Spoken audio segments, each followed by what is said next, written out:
Now, 95.9 FM WATD presents Friends with Benefits, exploring relationships, social issues, and life stories. Be a part of the show at 781-837-4900. Friends with Benefits with your host, Brian Stratton. 95.9 WATD, Friends with Benefits here on a beautiful fall weekend. Want to introduce a special guest today we have on the line. We have Dr.Meg Meeker, who is a pediatrician, also a mother and a terrific author. And she has a book out called Strong Fathers, Strong Daughters. I'd like to welcome her on the line. How you doing, Meg? I'm doing very well. Thanks for having me. Well, the pleasure's all ours. We've been able to read your book, Strong Fathers, Strong Daughters, and very impressed by the concepts. It seems like common sense, but like everything else out there, what is common sense these days? As Ben Franklin says, what did Ben Franklin say, Meg? Do you remember that phrase? I don't. I mean, he said a lot of things. What are you thinking of? He said, if it was common sense, why isn't it common? Right. That's right. So, that's right. I want to get first, kind of get through your background. Are you from Michigan? Is that right? Actually, I grew up in Concord, Mass., which is fun. And I went to Mount Holyoke College. All right. And yep. Yes, and then I went to Cincinnati Medical School and migrated to the Midwest. And I've been living with my husband since 1990 in northern Michigan, yes. Okay, and you have 4 children? Terribly. 4 grown children? 4 grown children and a granddaughter. Wow. Wonderful time of life to be part of, I'm sure. You've kind of gotten away from that. Now you rein back in a small child again and get to take care of them on a part-time basis, I'm sure. Yes. Isn't that wonderful? It is wonderful. So you've authored so many books here, and I can't even imagine how much time and effort this takes. I see you have also the 10 Habits of Happy Mothers. Yes. Which that's very intriguing to me because I've always thought, happy parent, happy child. If you have a strong and intelligent and secure parent, a lot of the time that carries over into the child's life, of course. Exactly, and that's just why I wrote the book. I've been practicing pediatrics almost 30 years now, and I realized many years ago that the best way to really help a child is to help the mom and help the dad. So a lot of my books are geared towards parents and parent-child relationships because if I found with 10 Habits of Happy Mothers, if I could really encourage mothers to sort of jump off the crazy train, if you will, dial it down, bring some peace and sanity in their lives, their kids are happier, and they're happier. So that's why I wrote 10 Habits. With Strong Fathers, Strong Daughters, I wrote that primarily because, the influence of my own father. I think he had an enormous impact on my self-esteem and my desire to go into medicine. And I watched my husband have an enormous impact on the security of our own daughters as they were growing up. We have 3 daughters and a son. And I know that fathers aren't getting a lot of attention. We give a lot of attention to mothers, but we really forget about dads. So I really wanted to allow dads to see who they were through their daughters' eyes, to encourage them to embrace more passionately their role as dads. And really the book has become very, very popular. Yes, we're speaking with Dr. Meg Meeker, the author of Strong Fathers, Strong Daughters. Meg, I totally agree with you on that level. On the last couple shows we've had here, we've actually illustrated because there's been somewhat of a disdain, and there's been a couple of documentaries out there regarding the family law courts and some of the inequities that the fathers kind of get the short end of the stick when it comes to visitation and custody. It's almost like a situation where the father really needs to be very assertive to get his equal time or to even get reasonable time.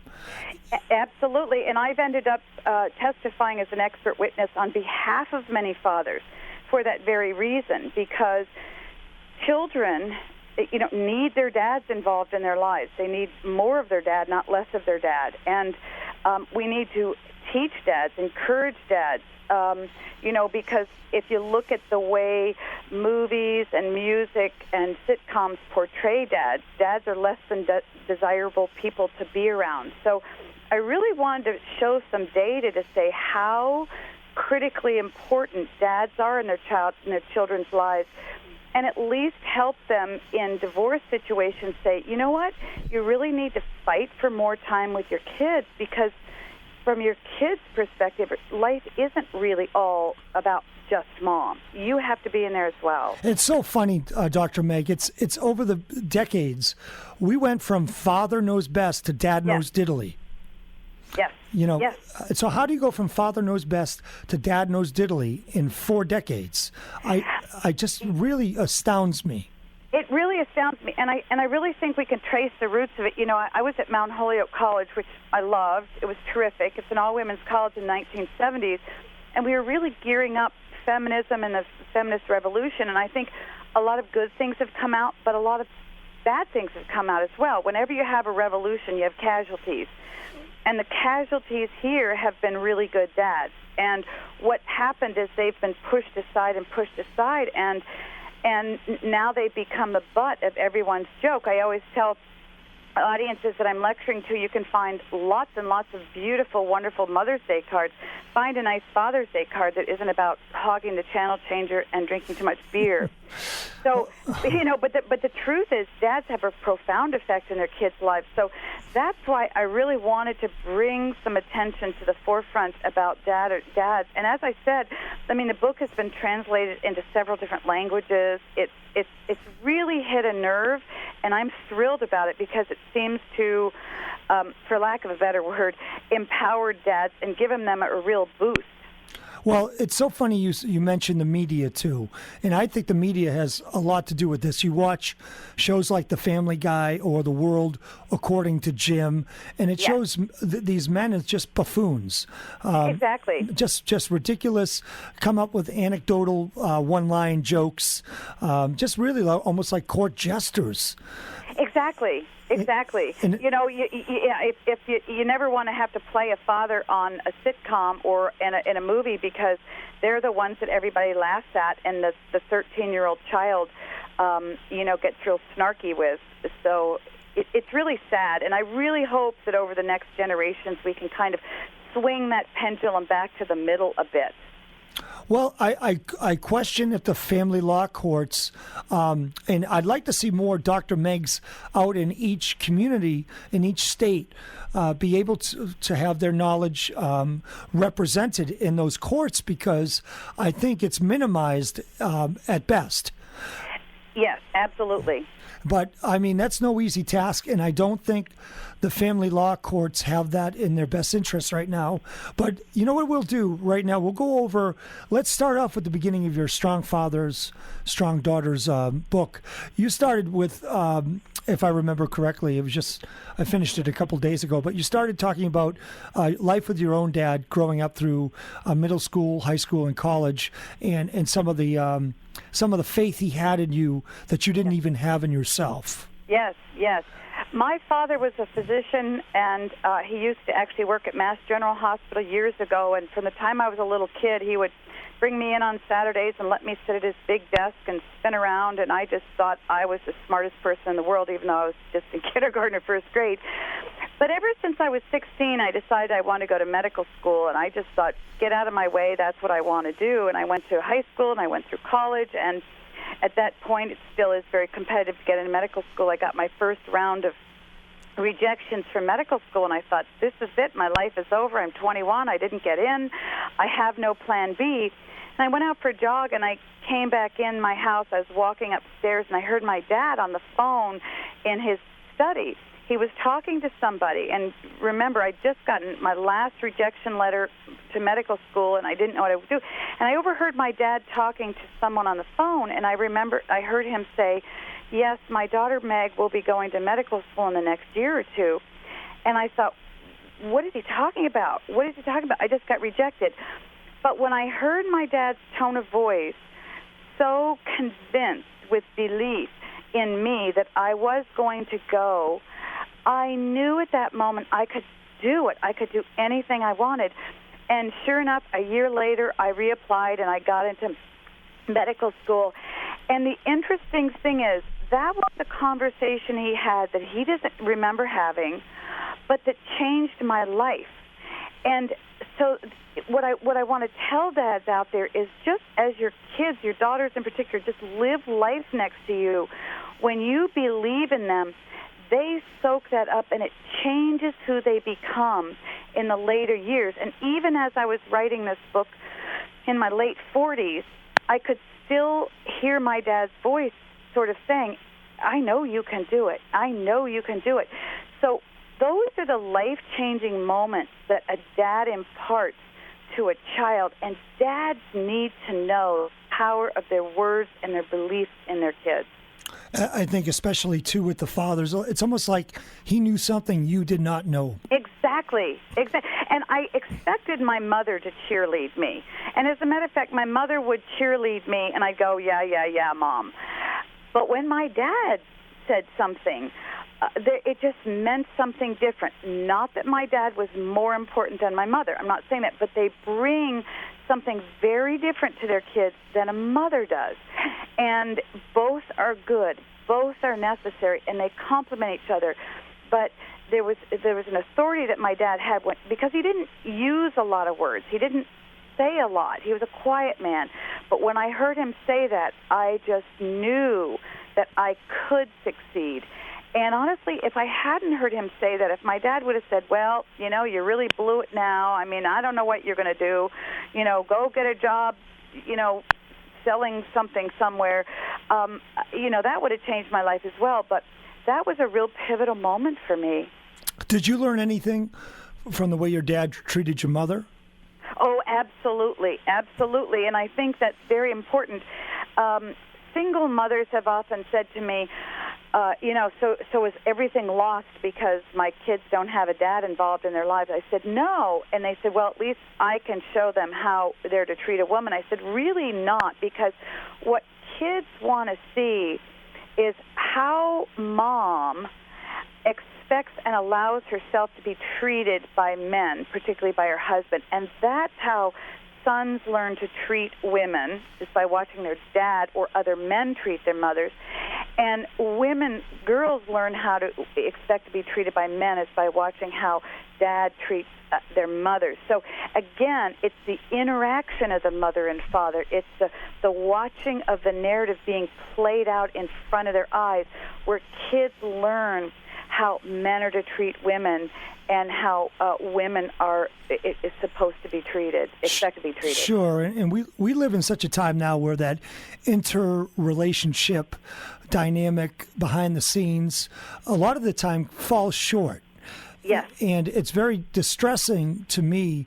Part of the reason why we started a show like this years ago was to kind of outline and spotlight this kind of behavior, because I see so many mistakes, and not that I haven't made mistakes myself, but I see it over and over and over again in parenting, and just the treatment between the ex-husband and the ex-wife, or even sometimes when they're even still married and maybe even in separate bedrooms, which I don't know if you have any opinions on how that dynamic is. Oh, yeah. Well, again, marriages don't go stronger by, going into separate bedrooms. Maybe for a time if there's some reconciliation that needs to go on. But fundamentally, if you want to repair any relationship, whether it's between spouse, a husband and a wife, or a child and a parent, they need to spend more time together, not less. And I helped start many years ago a halfway home for teenagers here. The first thing that we do is we almost tie a teenager to an adult who's at the home, the residential home, because they need to learn how to navigate relationships again. They're so isolated. They're so estranged from adults. The same is true in a marriage relationship, too. And one of the things that we have going on in our culture that's so bad for parent-child relationships is they spend less and less and less time together, even quality time together, because of electronics and because of all the sports and all the after-school activities. The amount of time, face-to-face time, a parent spends with a child is whittled down to literally minutes a day, not hours a day. And you can't have a solid relationship formed when you're spending minutes a day with a loved one. And so I really, that makes me very nervous as well. Sure, it doesn't have the impact. It certainly doesn't. No. You know, and I've always kind of brought out the notion that I think in the school system they should have specific health classes that deal with the psychology of families. And not only that, I feel like kids in the high school years are very impressionable when it comes to they're beginning to date. They're actually beginning sexual activity, and they've got to watch out because very often, and especially in the Northeast, the teen pregnancies, the 16, 17-year-olds having children is it's not a high percentage, but it's out there. It is. And it never works out where the couple stays together ever. No. It's not healthy, and I will say, because I see a lot of high-risk teens and a lot of healthy, normal, regular old garden variety teens, by and large, 85% of girls who are getting pregnant and seeking sexual activity during their teen years are looking for attention from men that Correct. They're not getting from their dads. No question. It really is that simple. And so when I'm out there speaking to dads, I say, please, please, please, you've got to engage your daughters. You've got to spend some time. You've got to show her some healthy physical affection.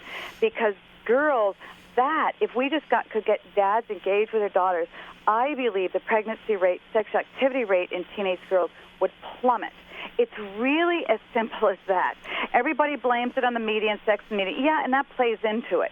But fundamentally, a daughter, a young woman, has a need for attention and affection from her dad, period. And if she doesn't get enough, she'll find it somewhere in the back seat of a car, in a hallway at school, wherever. And that's why it's so critical for dads to be engaged. And that's why I feel like in the school systems, especially in high school, they could do accelerated health classes where it's almost like getting not just women but men to get to know themselves and what they really want and what they really need in a controlled setting with an expert who's a teacher. And instead of all this, I mean, they have psychology classes, but they're teaching the Sigmund Freud, the Pavlov's dog, which is all incredible information. But if there's some way they could split the year up and kind of half the year concentrate on these kind of here and now issues and not so much dating back to centuries, which is important, but what's more important, Dr. Meg, than the here and now with some of these kids?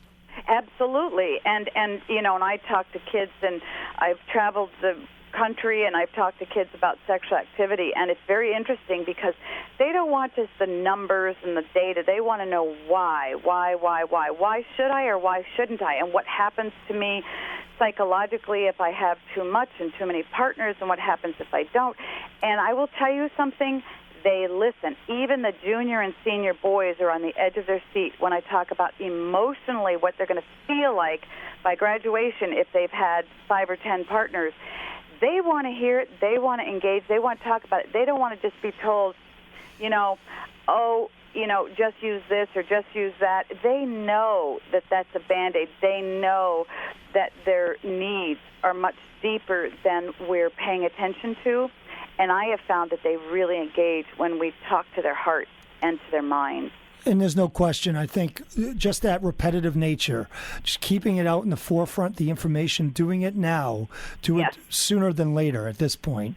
And we're talking to Dr. Meg Meeker, Strong Fathers, Strong Daughters is the book. Let's go to the 10 secrets every father should know. I think that would be really important right now to discuss with the listening audience and for them to listen to. On your top 10, which you've formed, number 10, keep her connected. Yes. Talk about that. Well, what I'm trying to encourage dads to do is really pursue their daughters. Many times fathers, particularly when their daughters turn 11, 12, or 13, they're starting that pre-adolescence and that adolescence. Girls are very uncomfortable with themselves, very uncomfortable with their bodies, and the message they give to their dads is, leave me alone, go away, you're creepy, I don't want anything to do with you. And dads get their feelings hurt because they believe this is about me, not about my daughter, but it isn't. And what I try to tell dads is, your daughter always looks to you, no matter how old your daughter is. I mean, it really doesn't matter whether she's 60 and you're 80 or she's 16 and you're 40. Daughters look to their dads to initiate connection, to initiate engagement. So my message to dads is, even though your daughter looks like she doesn't want you around, gently pursue her, write to her, talk to her. Men are, I think, in general statement, men are better listeners to their daughters than mothers are. Mothers want to teach. They want to tell their daughters much more judgmental, I think, mothers. Yes, and we sort of swoop in and correct, and we sort of touch down and tell our daughters something, then run out of the room. But what dads can really bring to their teenage daughters is, hey, let's go, I have some errands to do on Saturday. Why don't you come along with me? And when you're in the car, ask her questions and sit there and listen. Ask questions and sit and listen. And that's the way to keep your daughters connected. Just continue to ask questions and listen. And I don't mean to interrupt, but even if you know the answer, ask a question. Especially if you know the answer. because it shows interest, of course. Yeah, she's not interested in you teaching her. She's interested in two things. A, knowing that you want her company, and B, knowing that you want to hear what she's thinking. That's all. Because she's not necessarily saying, Dad, what do you think? Or Dad, she just wants to know that you want to hear what she has to say, even if it's crazy stuff, even if it's provocative stuff. And girls will do anything to try to get their dad's attention. They'll go get pregnant to get their dad's attention. But if you just gently pursue your daughters, ask them questions, and, dads say, well, they don't want to listen. Just keep asking questions and spend a little bit of time. In the evenings when she's going to bed, go into her room and sit on the edge of her bed and say, hey, how was your day? It's very simple. Very simple stuff. That simple. Yeah. That, honestly, that very simple thing will keep your daughter coming back to you, wanting to stay connected, wanting to stay engaged, and that is critical to a healthy relationship later in life. It surely is a way to rein the situation in, no question. Yes. Now, with Strong Fathers, Strong Daughters, 10 Secrets Every Father Should Know by Dr. Meg Meeker. Number 9, Teach Her to Fight, which, by the way, teach her to fight doesn't mean a fist fight. Meg, let's talk about this one. Yes. Girls are getting a lot of bad messages in our culture, and they're what gives you value is being sexy and thin and and dieting really well. And so a lot of bad messages are coming at girls. When I say that dads are to teach their daughters to fight, what fighting means, the fight goes on in your head. And that is, as a daughter, I'm learning, because my dad's teaching me, that these messages are coming at me. And what are those messages? And you break them down. And you say to your daughters, when you read this magazine, what does that tell you about yourself? Or how does that make you feel about yourself? When you watch that movie, and you listen to this music, and then listen to what she has to say, and then say, but are you really only valuable if you weigh 105 pounds? Or are you really only valuable? Is this where you want your value to come from? So in other words, to recognize the messages coming at her and then to learn how to fight those messages off and change them with a different narrative. I want to be valuable because I'm your daughter. I want to be valuable because I like to help poor people, or because I like to study, or because I have strong character, because I'm patient, because I'm courageous, or whatever. So to teach your daughter to replace those messages with healthy messages where her value comes from her character qualities, not from what the culture around her is telling her. Very well said. And I can say that I strongly attest and agree with these 10 secrets. I've gone right down the list. Let's go to number 8. Teach her who God is, which yes. I think is tremendously important. To teach her faith, teach her godlike, the godlike way to be. Why don't you describe what you're meaning by this? Sure.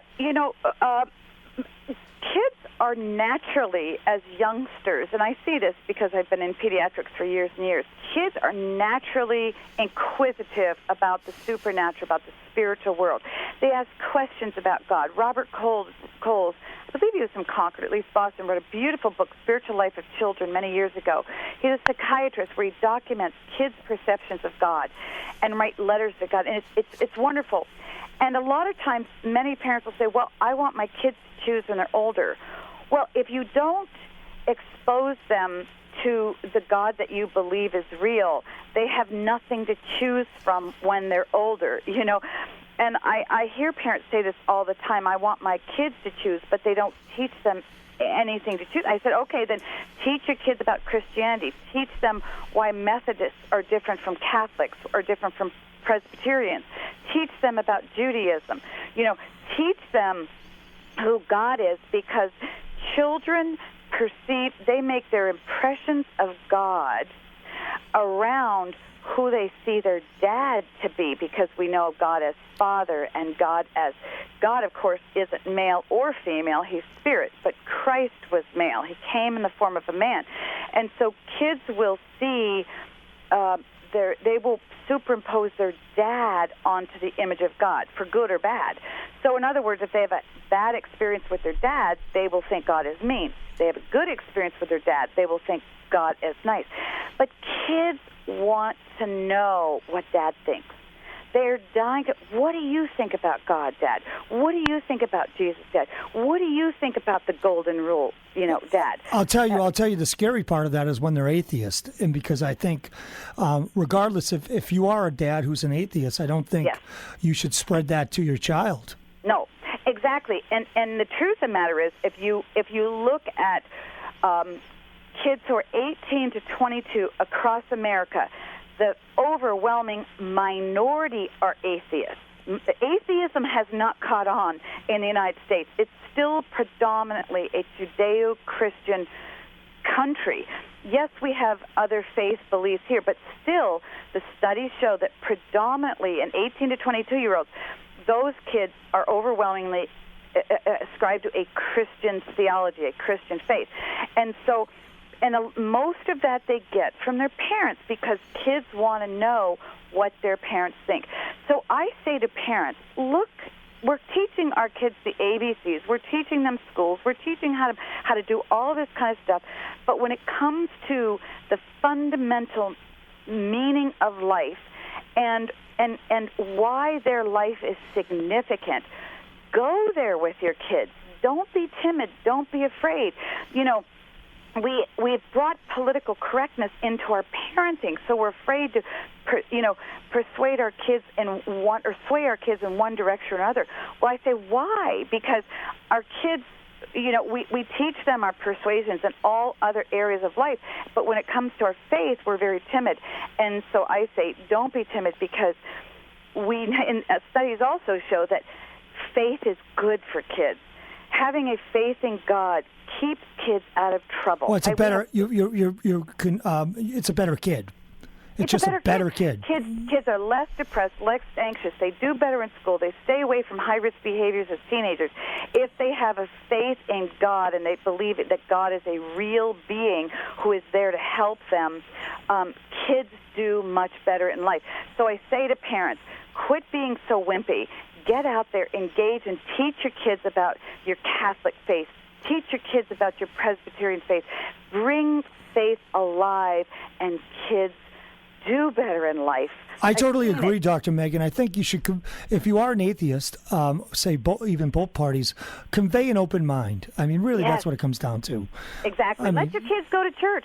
You know, if you let them really decide want for them themselves. To choose, give them something other than atheism. Yes, exactly. Because if you give them only atheism, you've given them no choice at all. And it gives them no hope. Hope. And that's, exactly. Now, number 7, rolling right along the top 10 secrets every father should know, from Dr. Meg Meeker, be the man you want her to marry. That's that right there. That's paramount. There's no question about it. I mean, it is, and I will tell you, I can't tell you how many girls I've had in my practice who've had really rocky relationships with their dads. So look at me and say, I'll never marry a man like that. And then 5 years, 10 years later, I get a wedding invitation, and she's walking down the aisle to meet a man very much like her dad. If dad has a loving relationship with his daughter and a good relationship, she's going to gravitate towards a good, loving man, because there's a simple psychological principle that we gravitate towards what we know. Every time. Familiar. Every time. Whether it's good or whether it's bad. And that includes you and I, too, Dr. Meg. I mean, we're not any different from anybody else. Absolutely. We might know the rules and the schematics and whatnot. We still fall into those same traps as everybody else. We do the familiar. That's why it's hard for people to diet, because you're so used to eating sweets and whatever you do day after day after day, and you try to break from that. Your body naturally gravitates towards the familiar, because breaking habits are very hard. And the exact same is true in relationships, and that's why it's very important. If mothers want their daughters to grow up to marry a good man, expose your daughter to your husband. They say, well, my husband's the jerk and he's not. You know what? Your daughter still needs a relationship, and that man has to have some good qualities because you married him in the first place. So, help your daughter have a healthier relationship with her dad, and that will help her end up having a healthier relationship with a husband down the road. And divorced women need to know that. Yes, they really do. Just spotlight the positives, and that's all you can really do. How about number 6, pragmatism and grit, 2 of your greatest assets? Yeah, one of the beautiful things about men is they say, okay, what's the problem? Let's find a solution and let's just have at it. And we'll have at it until it works. And it's wonderful. I see this all the time with mothers and dads who come in with a child who's having issues or trouble, and dad will say, well, does she have ADD or not? Or does she have depression or not? Or does she have anxiety or not? And as dad's trying to figure out the problem, mom's sitting there, well, does she have depression, and did I cause it, and where did it come from, and I shouldn't have done this, and I shouldn't have done that. And so moms they add so many layers of complexity to all the problems their kids have. But dads, I find, are very pragmatic, and they slice and dice and say, okay, we need to identify an issue and let's tackle the problem. And that serves kids very well. So dads, many times, can help resolve issues and problems with their kids much more easily and quickly than mothers can. And my message to mothers, and mothers say, well, should I read that book or should I not? And I say, yeah, for 2 reasons: to understand why your daughters need their dad, and also for you to understand your own relationship with your father. But to also sort of say there are times when we as mothers need to back off and let husbands move in and gut out those problems with our kids. Or even former husbands. Yes. Exactly. Yes. Because dads have a lot of grit and a lot of stick-to-itiveness in issues and problems that sometimes mothers have and sometimes they don't. But in other words, those are 2 great strengths that really help kids. So use them, because they're very powerful in kids' lives. Number 5, we have protect her and defend her, which I love that, because I think they sense that security. They sense that somebody's right beside me or even in front of me, guarding my best interests. Nothing gives a child more security than knowing dad's got your back.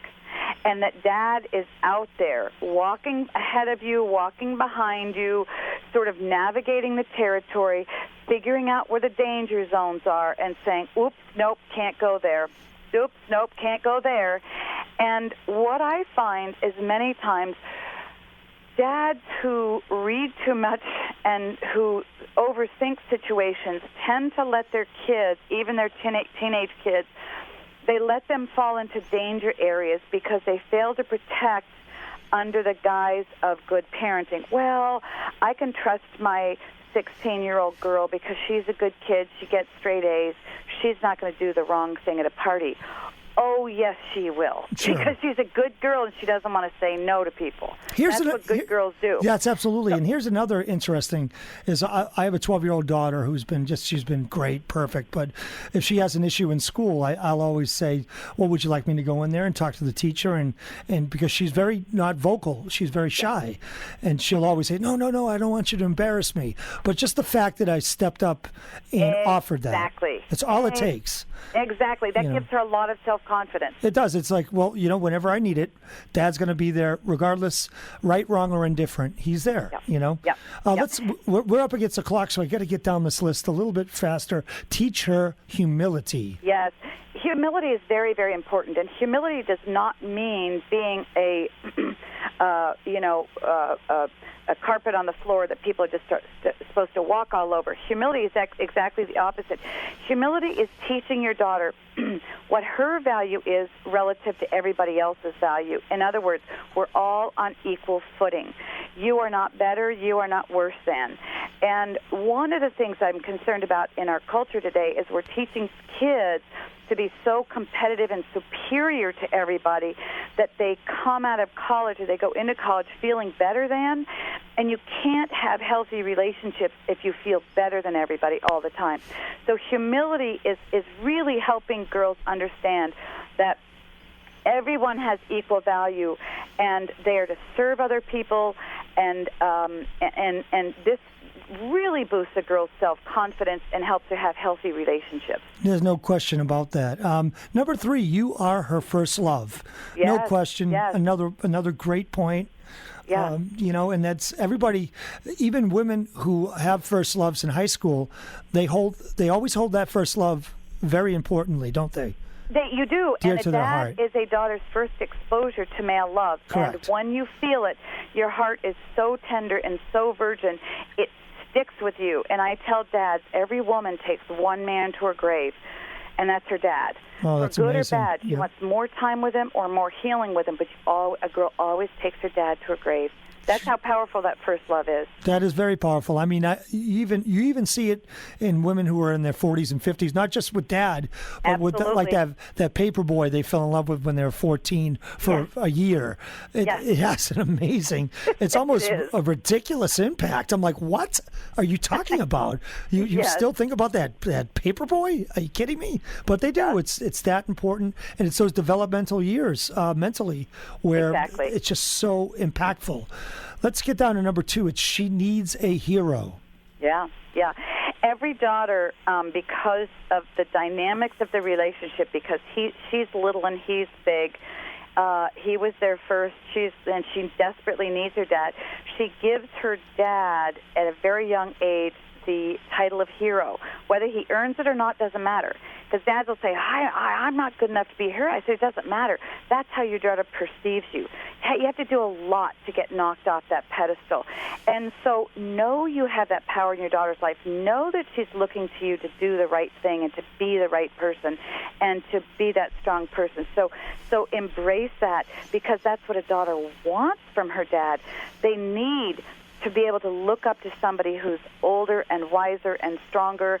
And every daughter, even if she's 40 or 50, a daughter will look to her dad in a way she doesn't look to her husband. Her husband is a peer, but her dad is older and wiser.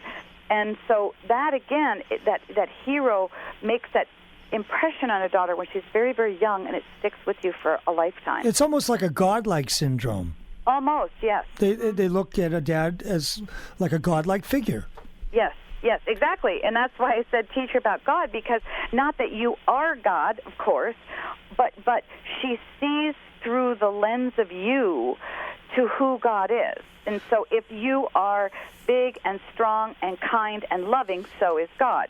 If you are big and strong and mean and criticize her all the time, that sticks with her, and she will grow up to believe that that's who she really is because you said so. Sure, it's Huge just power there. It's almost like a mental correlation. Yes. I mean, at the end of the day. Yes. Number one, you are the most important man in her life. Yeah. Dad is the first man in her life, and again, because Dad sets a template over her eyes and heart about how she is to relate to men and how she is to see men, he teaches her how, are all men kind? Are all men good? Are all men patient? And if she has good experiences with her dad, she will expect to have good experiences with boys in her class and teachers and boys that she dates. If she has bad experiences, she'll expect that too. Now, again, that's going to change as she gets older, but Dad teaches her what to expect from men. And if Dad teaches her that she is to expect to be respected, expect to be spoken to well, expect not to be sworn at, that's what she will insist on as she gets older. Sure. Yeah. Well, there's like a price of admission. Exactly. And there's a standard. But, it's funny. This top 10 list is something every father should go down the list and just really ask himself if he's, if he's checked every box. Yes. I mean, it's that simple. So we'd like to thank you for being on the show. Dr. Meg Meeker, Strong Fathers, Strong Daughters is the book. Go out and buy it. It's your guide to knowing all men. So, Dr. Meg, we'll have you back in the winter to go over some of your other books.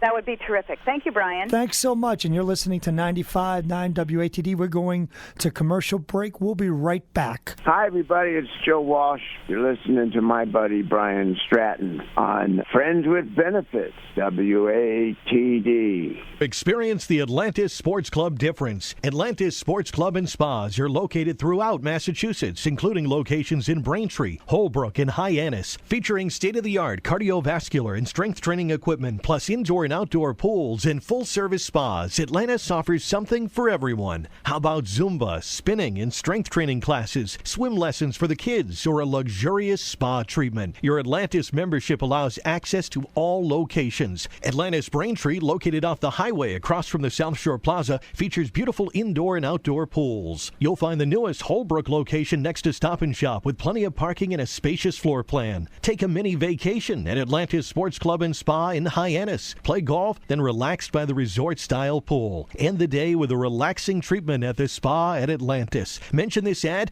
and receive 20% off any spa treatment. Experience the Atlantis difference today. Visit AtlantisSportsClubs.com and book your tour today. My name's Paul Kearney, and I'm a small business owner and father of 3 here in the South Shore, and I'm concerned with the negative effects that casinos bring to our communities. Did you know within a 30-mile radius of a casino that crime goes up 100%, domestic violence goes up 42%, suicides go up, depression goes up, addiction goes up, divorces go up, and seniors are swindled out of their retirements? And local aid gets cut. That means firefighters, police officers, teachers, the people who keep us safe. Can we afford casinos? Is this what we want to leave to our children? I'm asking everyone to join me and vote yes on question 3. Stop the mess and repeal the casino deal. Call me personally at 781-248-8630. That's 781-248-8630 to find out how you can get involved, or go to repealthecasino.org. Thank you. The law office of Philip M. Markella is a full-service law firm with a focus on family and divorce law. When your marriage dissolves, Phil's office will help you navigate those often rough waters. They'll represent your interests with respect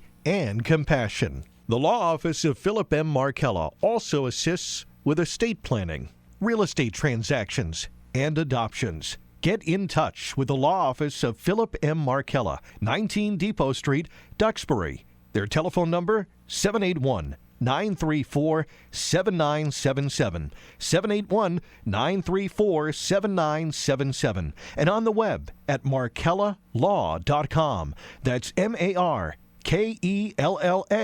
law.com.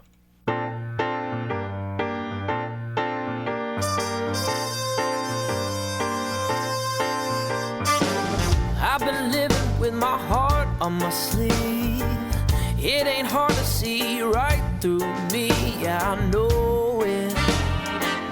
And I'm not afraid to show it, no, yeah. I've been tripping on my 2 left feet. Say I'm all thumbs, but it just ain't me, but babe. All right, 95.9 WATD FM, Friends with Benefits here on our first Sunday edition, and in our whole history. We've been weeknights, and now we've been added to a Sunday afternoon program to go to head-to-head against the Patriots. They want to see if the Patriots have it within them to survive the season. And so far they're doing well. They have 75,000 people at the game. Nice. Hopefully we have some listeners today, Gabe. That'd be good, yeah. It's usually pretty good on Wednesdays, so maybe absolutely carry over. But anyways, Brian Stratton here, Friends with Benefits, and that was a great interview with Dr. Meg Meeker. But we got a lot on the table here. We have special guest, Siobhan Magnus. Siobhan, how are you? I'm great. How are you? Good. Why don't we tell the listeners? And Gabe, by the way, Gabe, I got to say hello to you too. Hey, Gabe. Brian, how you doing? Good to be here as always. Because no problem. You're a football stalwart. I am, and I'm missing my games right now. But this is for me. Yes, that's exactly right, Brian. It shows the extent of my commitment to you and our creative process. You're one of the most loyal. I mean, as you know, we have a round table of 4, and it's half today. Exactly. That's a problem. But, you can count on me. I'm here for you, my man. Well, we have our intern, Andrew Devine, in the studio, and we have our Ryan as the engineer, too, of course. He's waving to us. Behind the glass, doing his thing. But let's get back to Siobhan. Siobhan was a very popular American Idol finalist just about 5 years back. Something almost, like that, right? Yeah. Right? 4 or 5. And it was Simon Cowell's last year on the show, so she was able to get that rosy attitude from him, and basically has gone on to a bunch of different things. Let's talk. You have a Friday performance. Let's start with that at the Spire Center in Plymouth, and that's at 7:00. Is that right? At 7:30, we're doing a showing. It's the New England premiere of a movie called The Eve. It's an independent psychodrama thriller movie that was filmed on Martha's Vineyard, and I recorded a spooky song for it. And so we're showing that at 7:30, and after the movie at 9 o'clock, we're having a prejudging of a costume contest. And then at 9:30, I start the concert with Elko Drive. And that's a band, like an alternative type of a band that you've been playing with for a while. So, because you play with a lot of different acts. You just got off the road with Boston, the supergroup Boston, the classic rock band, toured all over the United States and Japan. Is that right?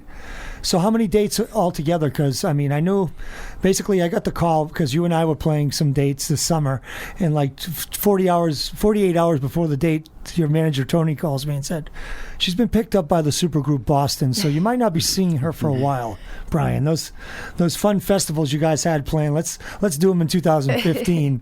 I said, no problem. Yes, and thank you for that. It was very sudden.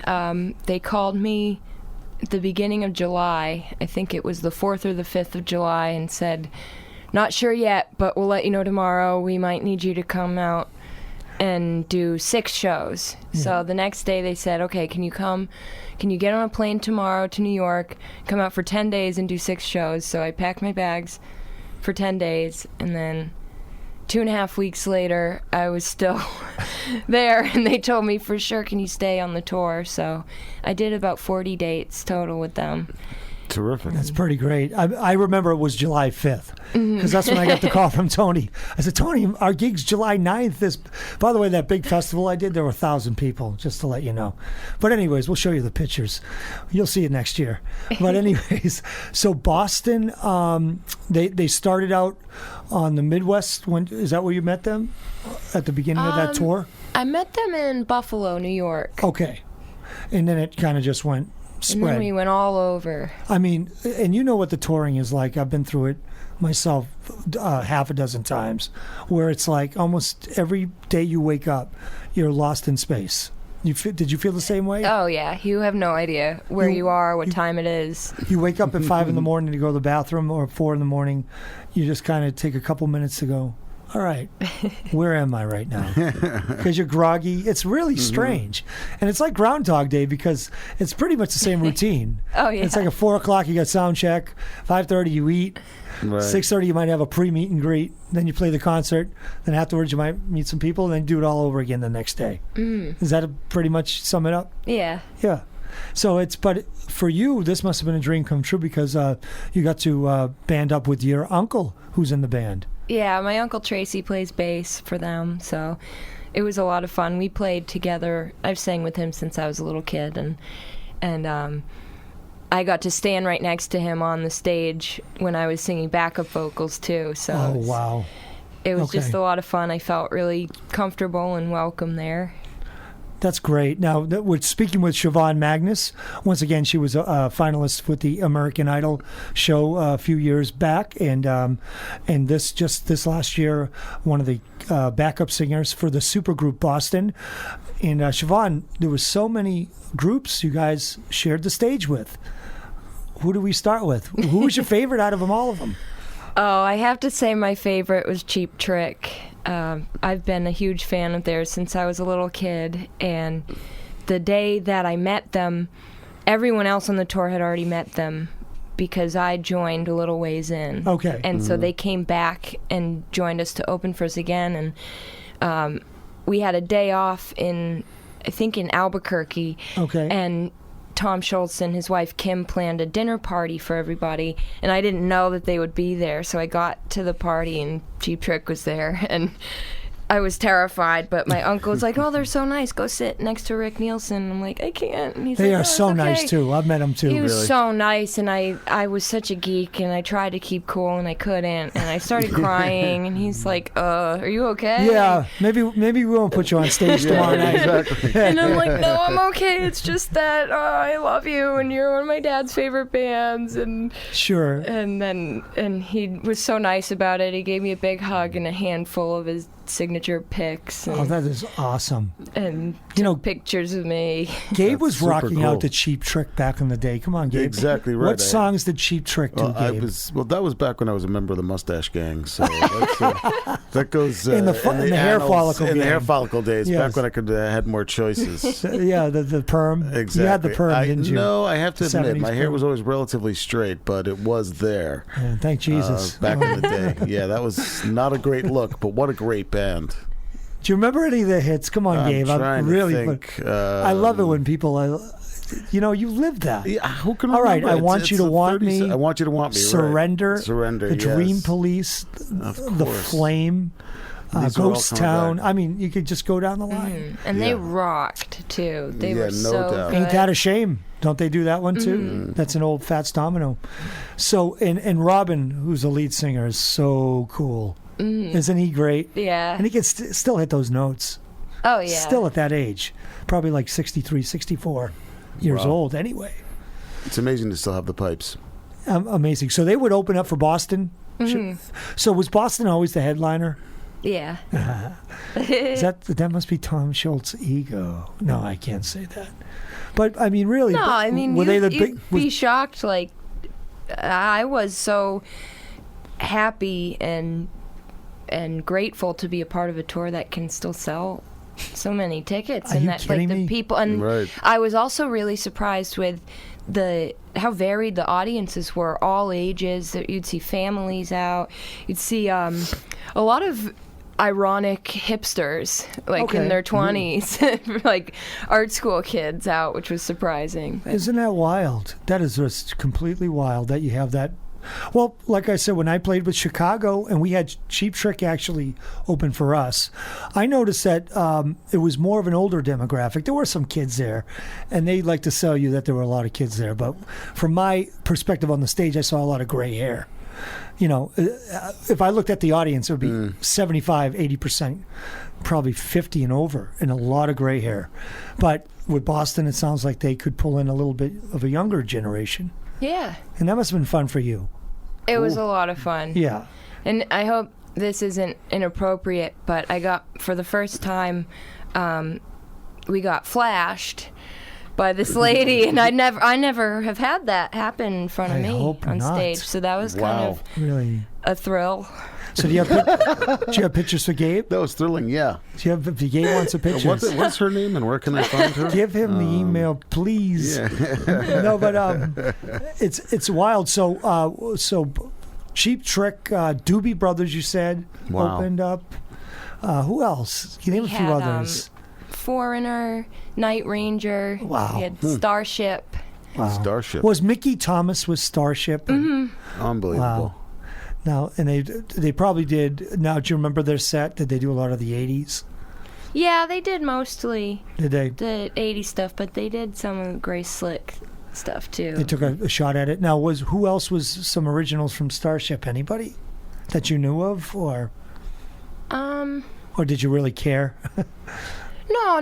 It's hard to remember. It was just very chaotic. That's I touring. did meet them all, and they were really, really nice. That is touring. Yeah. Chaotic is a great word, because if you're out 6 of the 7 days, it's just like I said, it's a whirlwind. It's like being in a hurricane. So many people, and half of them are like, "I can't believe I'm meeting you," but I'm so tired and confused and hungry.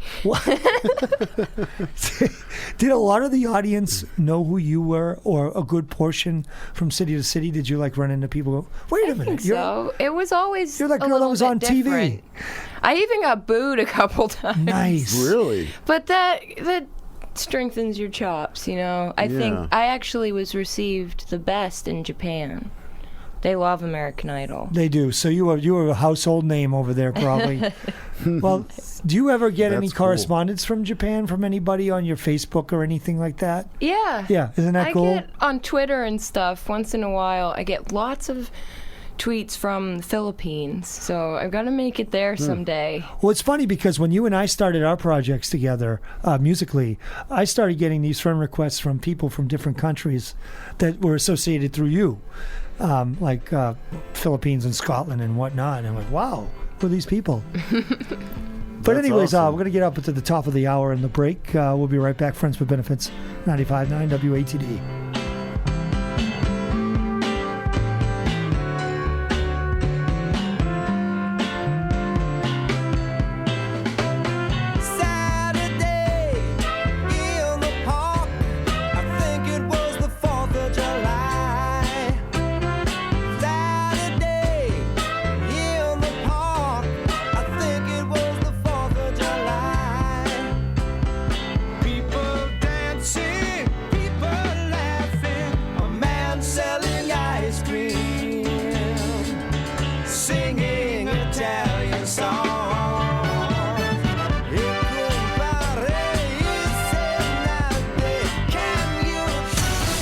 The South Shore's first choice for live team coverage of breaking news, emergency traffic, severe weather, and high school football. 95.9 WATD FM Marshfield and 95.9WATD.com. AP Radio News. I'm Ed Donahue. The mandatory quarantines in states like New York and New Jersey of healthcare workers returning from West Africa are facing criticism from healthcare experts. Sophie Delani with Doctors Without Borders says this could undermine the global response to Ebola. Quarantine measures or coercive measures against aid workers could give a superfluous sense of security, while the most important is to tackle the epidemic at its source. She was on NBC's Meet the Press. Casey Hickox, the nurse quarantined in New Jersey because she had contact with Ebola patients in West Africa, says the process is inhumane and feels her basic human rights have been violated. The AP's Chris Brummett reports the longer the Ebola outbreak goes on in West Africa, the greater the chance it could spread to Asia. It's home to 60% of the world's population. Many of them live in poor environments. In many of the countries here, the healthcare system is very bad. Plus, you have a lot of people traveling home to West Africa. So I think there's concern of an imported case in Asia could be hard to control. A Syrian human rights group says more than 800 people have died from 40 days of fighting in and around the town of Kobani. The U.S. military says 5 airstrikes near Kobani this weekend destroyed 7 Islamic State vehicles and a building. Iraqi state-run TV reports Iraqi soldiers backed by Shiite militiamen retook control of a Sunni town seized previously by Islamic State militants. Lava of some 2,000 degrees Fahrenheit crossed a road on the edge of a town in Hawaii. And that is the sound of burning grass as it moves ahead. The lava is from an erupting volcano that could soon force dozens of residents in an area in Hawaii to evacuate. 8 firefighters were injured battling a large and extremely hot fire that engulfed a storage facility in Venice, California. This is AP Radio News. Good afternoon, everyone. For this afternoon, we'll have lots of clouds mixed with some sunshine. Watch for a brief shower. Expect a high temperature near 60 degrees as the wind freshens from the northwest at 10 to 20 miles per hour. Tonight, we'll have clearing skies. It'll be cold with a low temperature near 39 degrees. For you Monday, we'll have a good deal of sunshine. It'll be cooler with a high temperature around 58 degrees. For Tuesday, we'll have lots of clouds mixed with some sunshine, becoming milder with high temperatures in the lower 60s. And the outlook for Wednesday, we'll have mostly cloudy skies with a few showers around. It'll be warm with a high temperature near 70 degrees. For WATD, I'm meteorologist Mike Redden. Now, 95.9 FM WATD presents Friends with Benefits, exploring relationships, social issues, and life stories. Be a part of the show at 781-837-4900. Friends with Benefits, with your host, Brian Stratton. All right, welcome back. We have Siobhan Magnus in the studio and our round table panel member, Gabe. Ryan behind the board, and we got Andrew Devine as our intern in the studio. So, Siobhan, we have a lot to talk about regarding this Friday night at the Spire Center in Plymouth, Massachusetts, which is, well, Plymouth's a big town. It's somewhere probably close to the center, right? I don't know. Yeah, it's down by the waterfront. Oh, it is? Near Okay. the Memorial Hall. Oh, it is? Okay, great. Cool. So easy access. This Friday night, you're doing a special show. You're going to release a movie? Is that... Yes, movie you were seeing the in? show is called Flick and Treat because first we're showing a scary movie and then having a costume contest, and then I'll be performing with my band Elko Drive. Isn't that cool? So let's talk about some of the things as far as will the movie be starting the whole procedure like at 7:30? Yes, the movie's at 7:30. Okay. And the band starts at 9:30. Okay. If you want to compete in the costume contest, you have to be there at 9 at the end of the movie for the pre-judging. Why don't we give away a couple of tickets to this? All right. At 781-837-4900. 781-837-4900. Also, you can email in, and we can do that too. CTA Management at rocketmail.com. CTA Management at rocketmail.com. I'm going to log right in here. And once again, the phone lines are 781-837-4900. That's this Friday night, Siobhan Magnus. It is. It's Halloween. It's amazing. It's my favorite. It's already here. So, Siobhan, what kind of music do you guys play? We play pop rock, alternative rock, but we always love to sprinkle in a few fun cover songs. This show on Friday night is like our party set because we want it to be a lot of fun, nothing too mellow at all. Cool. And a few new cover songs that I'm really excited about. That sounds great. Going to get the joint jumping, get some people up moving. Yeah. That sounds awesome. When we jump onto the phone lines, we got Mike from Marshfield. Hey, Mike, how are you? Hey, good. How you doing? Hey, good. What's going on? You want the tickets? Yeah, that sounds good. I'm really looking forward to seeing Siobhan. I haven't seen her in a while, and I've been kind of following her, through you and through a friend of mine, Ronnie Caggiano. Oh, that's great, Mike. Okay, great. Mike, say hello to Siobhan first of all. Excuse me? Hi. Say hello. Say hello to Siobhan. Hey, Siobhan. Hey, how you doing? I'm great. How are you? Good, thanks. Hey, Mike, what's the score of the Patriots game, by the way? Right now, I'm in my office, and I don't know. I got it on hold. You got to love a guy who can put the Patriots aside. They were winning 7-0 last time I checked. All right, good. That's good enough for us as long as they're winning. Take it. So did you get to see American Idol when Siobhan was on it? Oh, yeah, definitely. Yeah, she was one of my favorites. You know what? How many people are we going to hear that from? If I had a dime for that, every time I heard that. Or if I did. Right. I'd like the dime. That's right. I'm kidding. Tell you what, I'll split the dime with you. She's just down to earth all the time. Oh, yeah. Yep. Do you know what you're going to wear for your costume? I really haven't thought that far ahead. No. He just picked up the phone to win the tickets. Now you have to think of what you're going to be. Okay. Mike, have you been to the Spire Center before in Plymouth? No, I haven't. Okay. It's beautiful. Is it really? Yeah. It's got a nice sound system. And it's great for a performing arts center. It used to be a synagogue, I think, so it's beautiful stained glass windows. It's very gothic looking and appropriate for my Halloween show. So, Mike, have you given your information to our engineer yet? Not yet, but I will do that. Okay, why don't we funnel you back over? But thank you so much for calling. Thanks, Mike. Thanks for calling, thanks. We'll get you at the will call window that night, okay? Okay, Brian, thanks. Okay, thank you. All right. 781-837-4900 or ctamanagement@rocketmail.com. Some emails actually coming in now as we speak. It's nice to hear from a true fan who knows your music and is following you and get a chance to see you this Friday night. That's cool. Isn't that great? That's great. It's wicked awesome. It's wicked awesome. You must have been so relieved when you got out of the state last summer to get away from that accent for just about 5 months.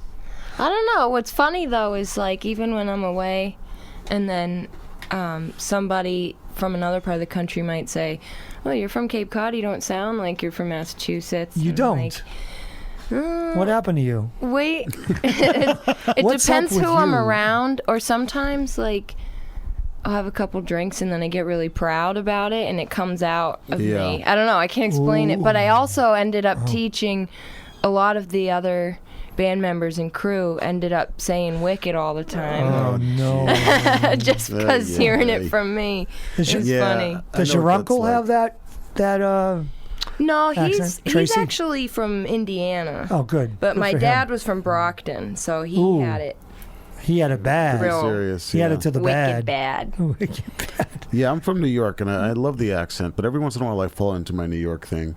You know, give me a few drinks, or if I'm around my friends from New York, yeah, it comes back like I'm from Brooklyn over here. The funny thing about the New York one is from different parts of New York. You get Long Island, of course. Yes. But you've... it's different. It varies where you're from, actually. It does. It does. And there's like this intellectual side. You go to Tribeca or whatnot over that way, and they seem to have a very intellectual sound to their I used to have that, but now that I've moved, I've lost all of that. I know. I'm another member of the suburban crowd. What can I say? No, I don't think I have too much of an accent, but you don't really sound at all like Massachusetts, Siobhan. You don't. I don't hear it in your voice at all. She doesn't know how to take that. Yeah, part of me is glad, and the other part of me is kind of bummed. Cause I'm sorry. No, it's okay. I didn't mean to hurt you in any way. So, Siobhan, it's SiobhanMagnus.com. Is it that simple? Yes, or even simpler is smagnus.com because people have a hard time spelling Siobhan. It's Gaelic. I know, and it's ridiculous. It's ridiculous. Like when I was promoting some of our performances, I'd put your name on Facebook, and the names people would come up with, "Oh, you playing with," and they'd say something totally way off. Yeah. Like, what? Suhoban. Anything like that. Not even close. Yeah. How do you spell it? SIOBHAN? Very good, Gabe. Thank you. That's the New Yorker in him. That means I get a couple of tickets to the show. Thank you. Absolutely. Why not? Absolutely. I possess superior intellect, Brian. You should know that by now. I'm doing my best. I'm following along here. So the Patriots are leading 17-0, by the way. I just checked on that. So that's a good thing. Nice. So people will be in a good mood today. So other things, anything else you want to talk about, Siobhan, that might be of interest to any of the listeners or any of your fans out there coming up in, say, the next 6 months or anything like that? Well, first of all, maybe just that I got my new Halloween shoes. And thank God you people told who us know that. me really well know how I feel about my boots, my stage boots. And I will dare to say that these shoes rival any that I've ever had before on stage. Really? You feel that strongly about They're pretty shoes? incredible. So really? You have to come to the show to see them first. Really? And that's exciting to me. It's like putting on my armor for the stage. I know you think it's funny, but I'm serious. No, you're suiting up. Yeah. Exactly. That's how I get pumped. And, that's how you get jacked and pumped? I'll be about 6 feet tall. Really? And so other than that, I'm excited about some shows I have coming up. I'll be singing with the Cape Symphony at Christmas time, which is always fun. Excellent. That is a great time. That's my Disney princess gig. Where will that be? That's in Barnstable at the Performing Arts Center at Barnstable High School. Okay, great. And I know you and I have been talking about some things in the future, in the winter, maybe doing some performing arts centers acoustically with a round table of great musicians. So hopefully that'll be on your Facebook or your website. Tony's very good. We got to give a plug to Tony Rain, your manager. Yes. Who is so efficient. And we say hello to Tony from the road, who is literally now probably down south, right? I think he's in Tennessee. Okay, Tony Rain, who's a long-time Cape Cod Music Circus alum, worked there for many years, and also a tour manager, and has been for a long time, and right now is on the road with Suzanne Vega, one of our favorite pop folk artists. Yeah. She had that song Luca way back in the day. Remember that? I do remember that. That was such a huge hit. Absolutely. So, Tony, we say hello to you from the road if you're streaming. And so, Siobhan, I'd like to thank you for being on the show. Any other things you want to talk about Friday night? Just be there early? Just that I'm wicked excited. And if you can't make it to the movie part, it's okay if you want to come just to the concert. And a lot of people are bringing their kids out trick-or-treating. Yes, they are. There is, on Main Street in Plymouth, where the theater is, they do have a Halloween walk for kids and families before the show. So if you want to bring the whole family, there are plenty of things to do. And I can't wait to put on my costume.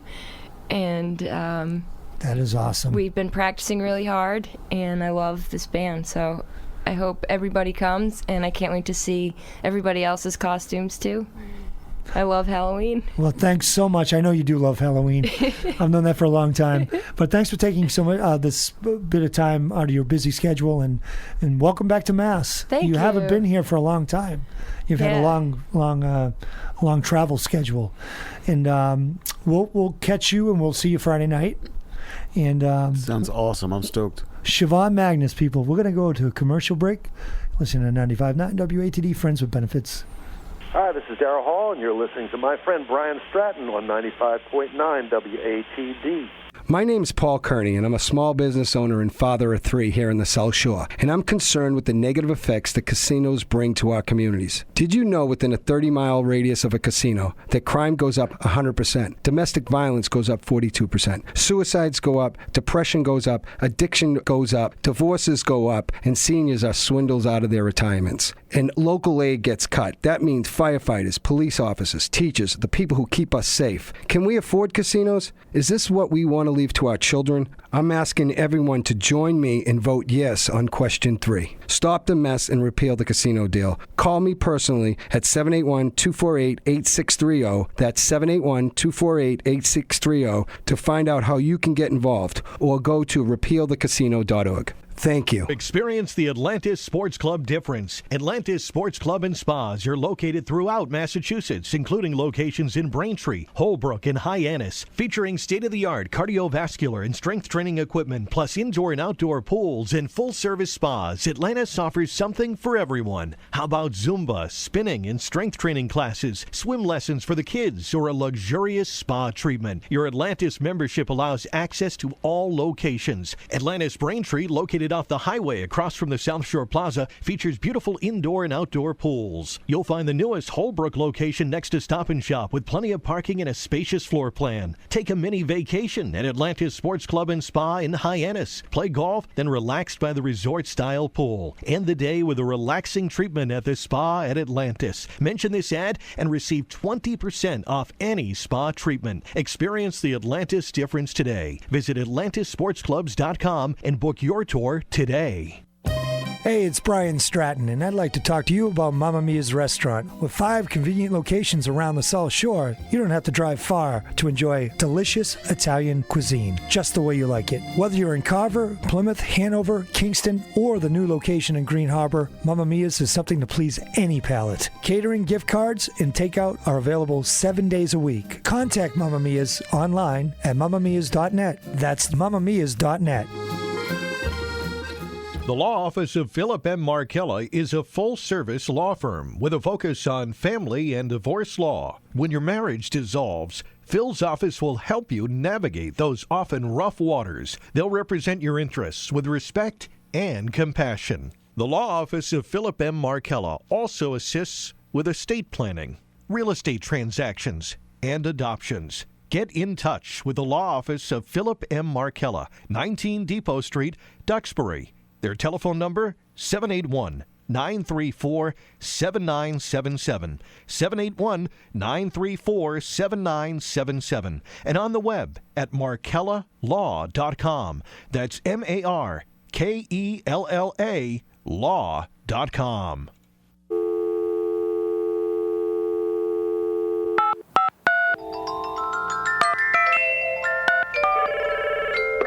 Divorce attorney Mark Green. Mark, how you doing? I was doing pretty well, actually, until I started listening to your show about 10 minutes ago. Beautiful. What do you got? Well, I was really stunned at how much miscommunication and misinformation. Beautiful. What do you got? Well, all you need to do is play back the tape, what your opinion is of divorce attorneys. That's an opinion, Mark. I understand that, but usually... well, this is an opinion-based program. I understand that, but usually opinion is based somewhat on fact. Beautiful. What do you got? It's a beautiful day in this neighborhood, a beautiful day for a neighbor. Well, your opinion was there are a bunch of snakes.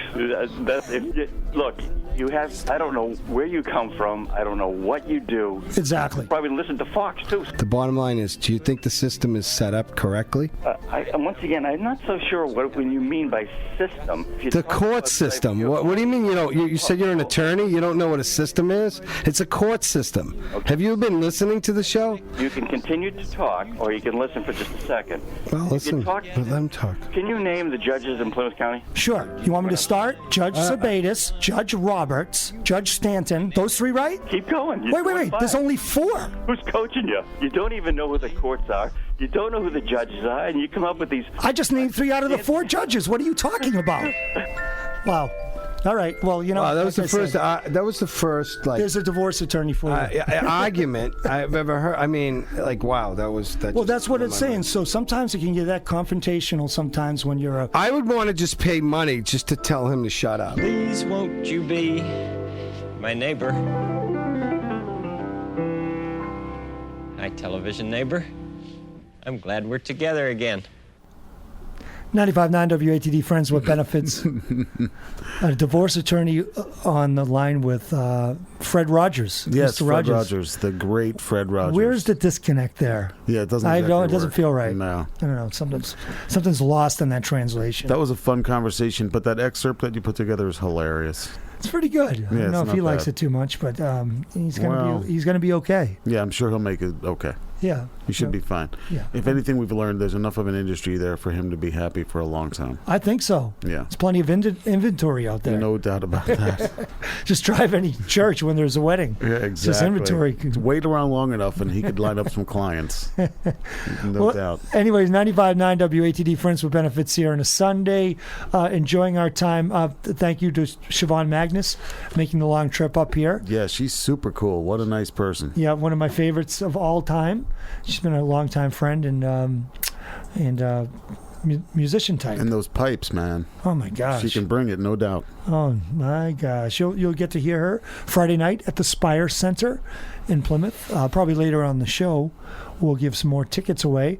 I wanted to touch upon, Gabe, and you talked about this too, just recently in the news. It's regional news. It's not just local. But in Duxbury, Massachusetts, there has been an undercurrent from the student body, a protest.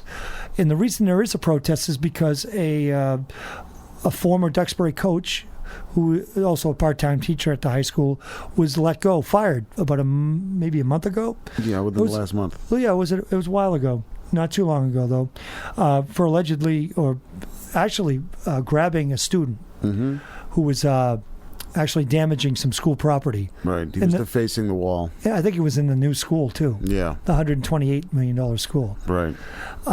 He got instantly fired, and so anyways, there's been over 2,000 person signatures. Yeah, petition to get him reinstated. And I guess the administration and superintendents are against it. And they're against the protesting, too, with the kids. Right. And I actually heard that some of the kids protesting were threatened with expulsion. I mean, that's what I heard on the news yesterday, that the school was trying so hard to suppress the whole story that they threatened kids that they would be expelled just for expressing their beliefs about the situation. Sure, and you're listening to Boston radio. Yeah, I was listening to, I think it might have been 1030 or NPR, one of the stations where you can get news here. And I was just driving yesterday and heard it on the radio. Well, this is a big story. 781-837-4900. That's 781-837-4900. We're going to go over this, but I wanted to read an important letter from a recent DHS grad. Let me just get over to my Facebook here. And his name is Grayson Butler. And Grayson's going to be on the line with us in a few minutes, but let me just read this because this really has taken the whole area by storm. He wrote, "I love my time at Duxbury High School. I will proudly admit that until the day I die, DHS prepared me exceptionally for college, groomed me to be a team player, a collaborator, a critical thinker, someone up to almost any challenge. I graduated second in my class with pockets stuffed full of awards, achievements supposedly designed to kickstart the next phase of my life. During my stay roaming the halls of DHS, I felt invincible. I could do anything, be anyone, and still be home in time for dinner. What I realize now is that was how naive I was. Parents, teachers, extended family, authors, co-workers, neighbors, strangers on the street all desperately tried to explain the concept of the real world, but I never really saw it while I was at Duxbury High School. Duxbury High School is one of the top public schools in the country in terms of academic preparation, but the recent events surrounding the firing of Coach Harry Taylor has shown that DHS has a giant, ugly fault running right through its new, pristine, expensive foundation. For years, Duxbury High School has been increasingly operating under a flawed philosophy. Step even a single toe out of line and you'll be reprimanded. Case closed. Back when I was my class of 2013 entered the school in 2009 as an eager freshman, dark changes were already being taken place. Spirit Week, the time to show off our school pride, creatively and bond as peers, had been shortened from a full week to a half week. Students tried to make the most of the reduced celebration, but frequently costumes were asked to be removed on the account of them being distracting. At the other end of the spectrum, during our senior year, our class was chastised for protesting during a pep rally where we were forced to separate from each other in order to promote a more cohesive peer environment or some other contrived artificial reason like that. DHS is already a warm and accepting environment. Never once, as a student, there did I feel an outsider. Its students are fantastic people who understand and uphold the values of basic human niceties. These examples, while the direct insignificance to all, but a few hundred people have had a long-lasting effect on me. Internal conflict arose with each choice between the administration's and my personal desires. Follow the rules and be seen in high regard to those in power, or rebel for a cause I believe in. So this goes on, and it's very long, but at the end of the day, he was basically telling about the dynamics, and I got to give the Reader's Digest version because there's probably another 7 paragraphs. Grayson Butler, he's on the line. Ryan? Hi, Grayson. Yep, how are you? You there? Yeah, hi, Brian. Hey, how are you? Good, how are you? Good. So you've been kind of in the forefront of this dilemma right now, and tell us a little bit about what preempted you from writing this important letter as a graduate. I mean, you have no horses in the race in this one. Well, I had seen, of course, the stories coming through flooding, Facebook and the internet. My brother sent me some stuff because he still goes to the school there. And I looked at everything I saw, and then I contemplated my own experience. And then I thought that I just really saw what part of the core issue was here. And so, in my head, I was like, should I do anything or not? And I decided, yes, I should. And so, like, after coming to college and coming to this awesome new environment where everybody's voice is like seen in high regard and seen as a resource, it was just, I felt like I should do something.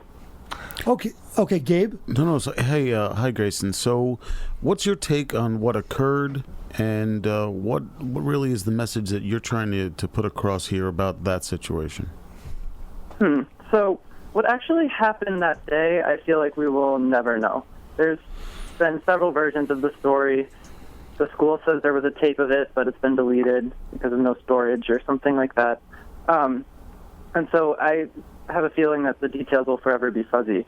But the reason is why I wrote this letter is that I believe that the lessons being taught by the administration's actions are pretty damaging to the students and not reflective of real-world issues.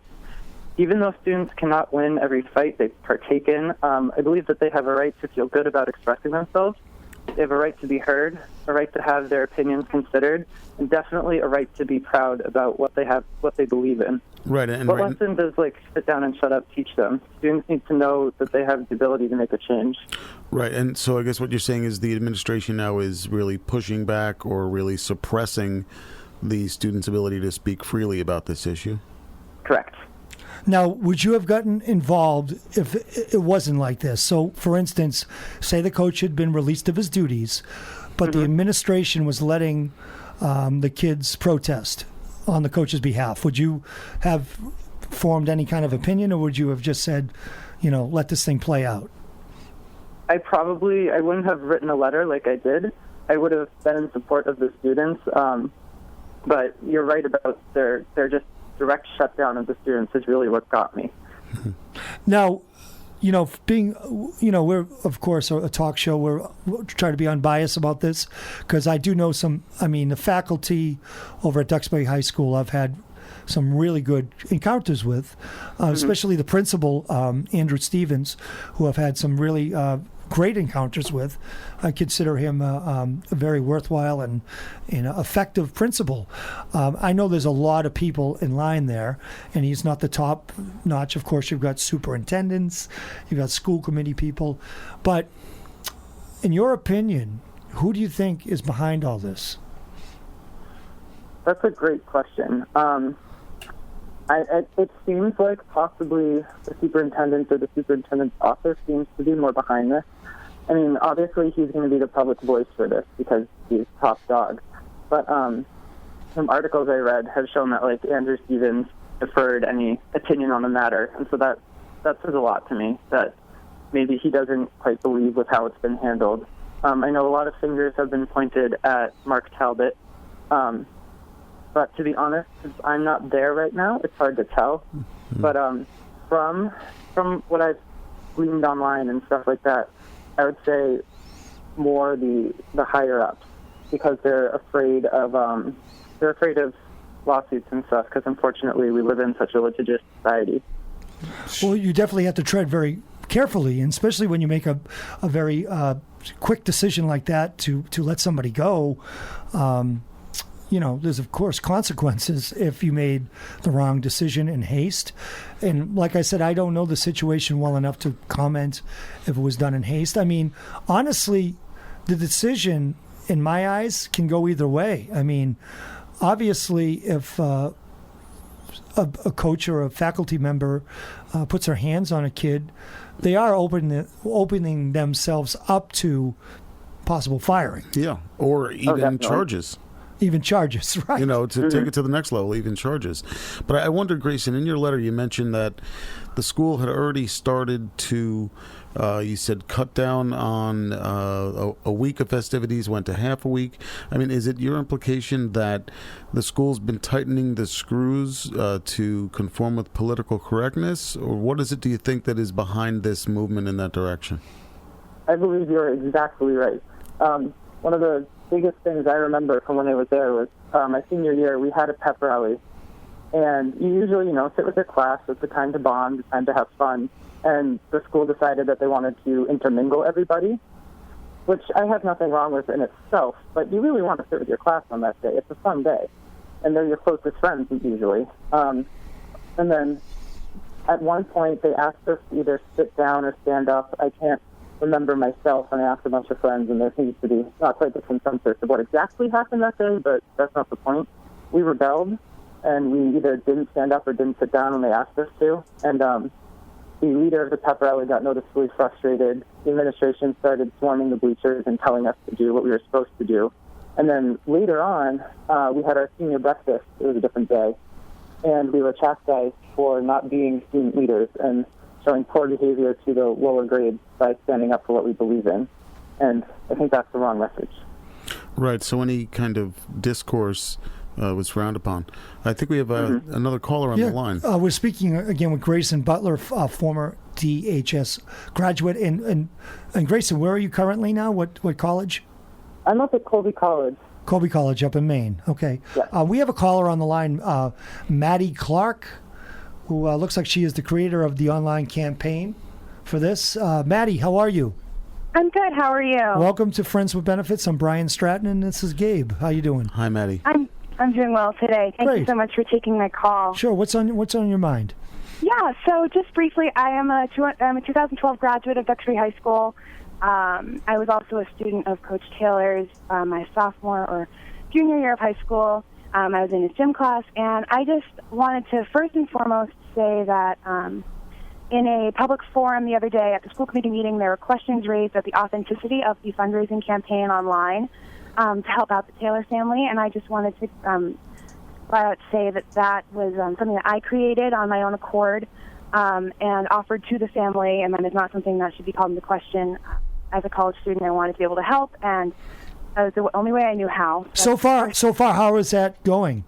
It's going really well. We've raised about $5,000 online for the family. Terrific. That is great. Mostly for Coach Taylor, and it's really nice to kind of see everyone coming out to support such a someone who's had a lot of really big impact on the community. It's really very inspiring. Makes me proud to be a part of the Duxbury family. Well, are you very surprised at the regional attention this has taken through the media?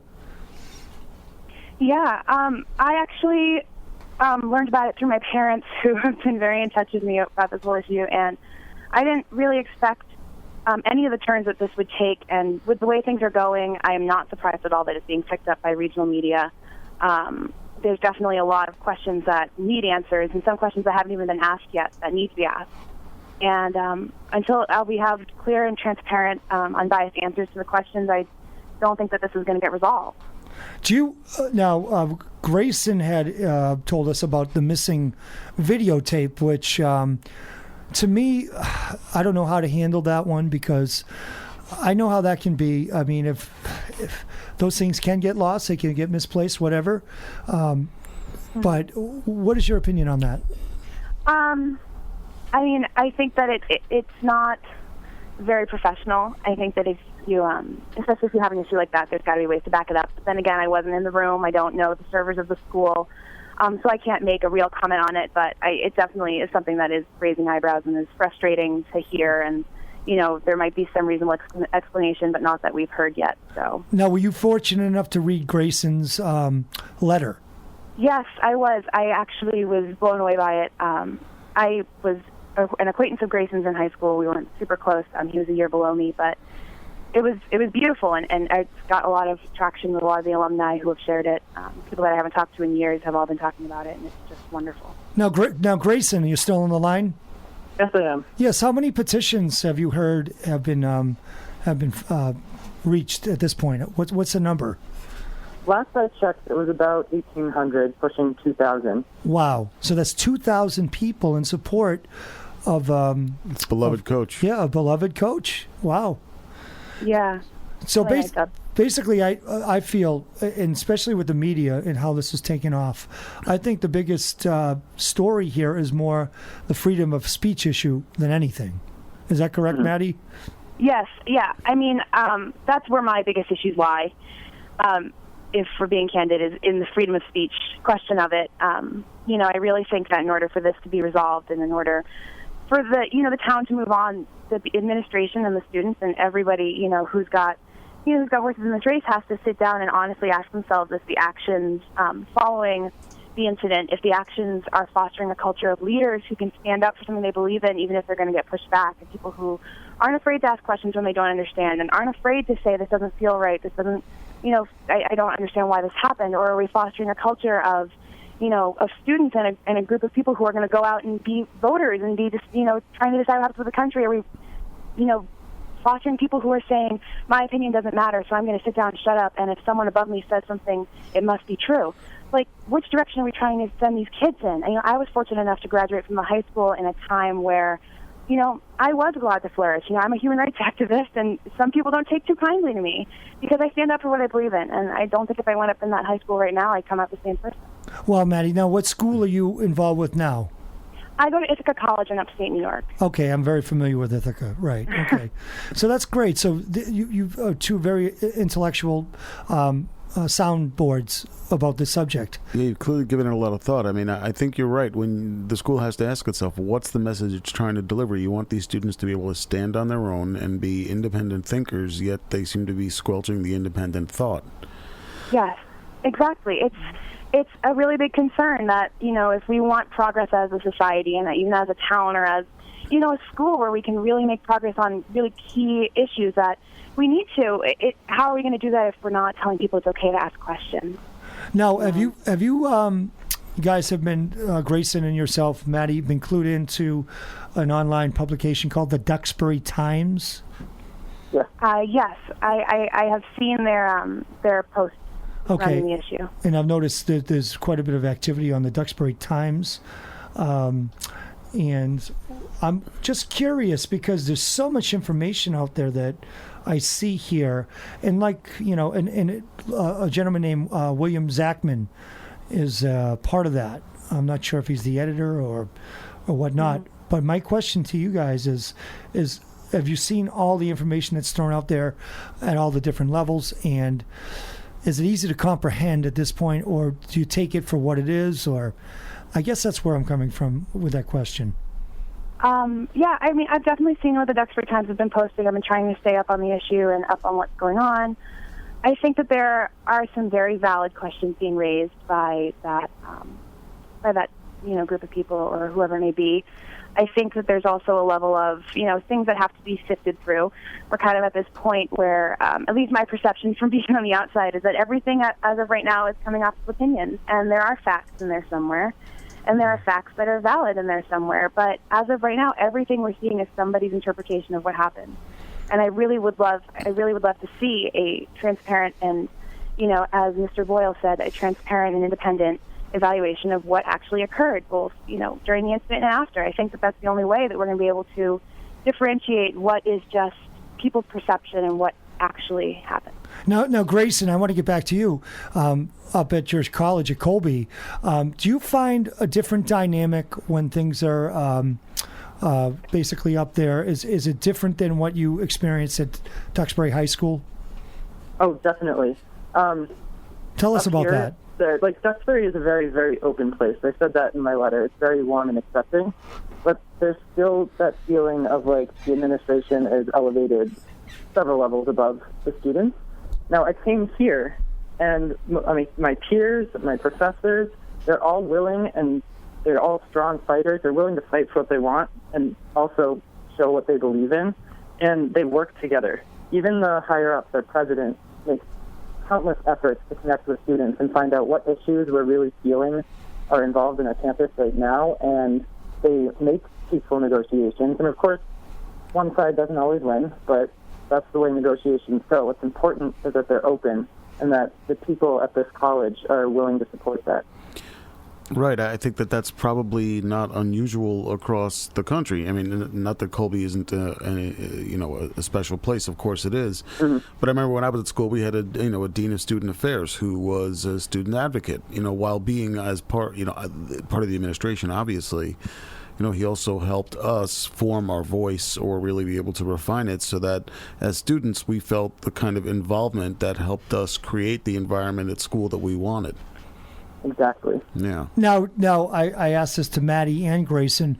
Don't you think it's incumbent on the faculty or the administration at Duxbury to have some sort of assertive nature to show... Basically, listen, college and high school are two different things. Mm.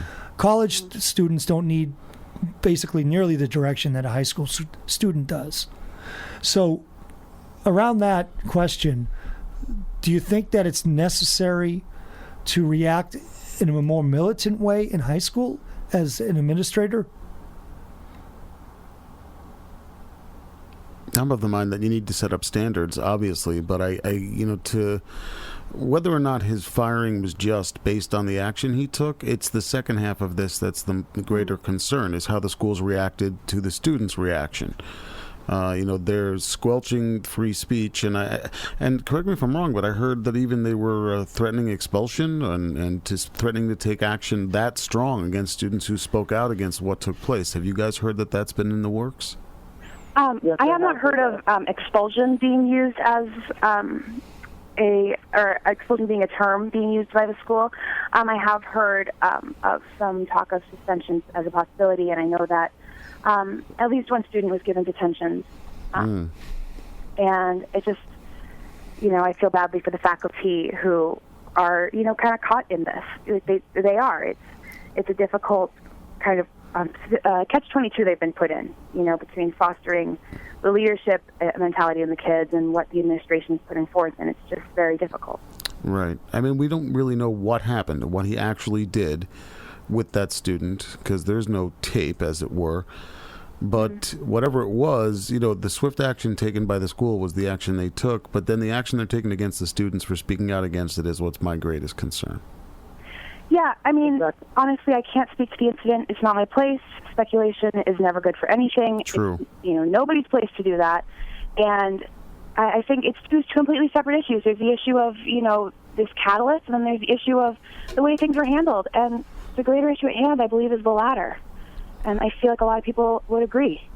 I agree, too. I think really we're just scratching the surface on this. I think in the coming weeks, in the next couple of weeks, this will be a hot-button topic through the regional media still, and more things will be coming out. And like I said, I've always been in support of administration at Duxbury High School. I've always been in support. I do think, like I just said before, and Maddie, I'd like to hear, and Grayson, I'd like to hear both of you, what you think.